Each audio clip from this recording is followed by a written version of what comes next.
അദ്ദേഹത്തിന്റെ സമകാലികനായിരിക്കുന്ന മരക്കാരായിരുന്നു പിന്നീട് അദ്ദേഹത്തിന് നികുതി അടച്ചിരുന്നത്, വില്ലേജിൽ നികുതി അടച്ചിരുന്നത്.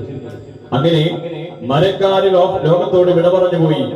നികുതി പണം പിരിക്കാൻ വേണ്ടി പിന്നീട് ഉമർ ഖാന്റെ അടുക്കിലേക്ക് വന്നപ്പോ അദ്ദേഹം ഇത് തന്നെ പറഞ്ഞ് നികുതി പണം തരൂല്ല എന്ന് അദ്ദേഹം ഉറപ്പിച്ചു പറഞ്ഞപ്പോ അദ്ദേഹത്തെ പട്ടാളക്കാര് പിടിച്ചുകൊണ്ടുപോവാണ്.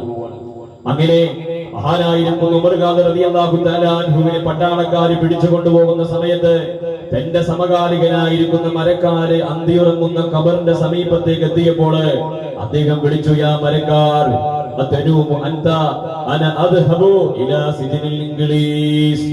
ഓ മരക്കാരെ, നീ ഉറങ്ങുകയാണോ? ഞാനിതാ ഇംഗ്ലീഷുകാരെ ജയിലിലേക്ക് പോകുന്നു എന്ന് പറഞ്ഞപ്പോൾ തന്റെ സമകാലികൻ മരിച്ചു കിടക്കുന്ന ഖബറുണ്ടല്ലോ, അതങ്ങ് പൊട്ടിയത്രേ. അത് പൊട്ടിയതിൽ നിന്ന് പുറത്തേക്ക് പോരാൻ നേരത്ത് ഉമർ ഖാൻ പറഞ്ഞു, നീ അവിടെ കടന്നോ, നീ വരണ്ട.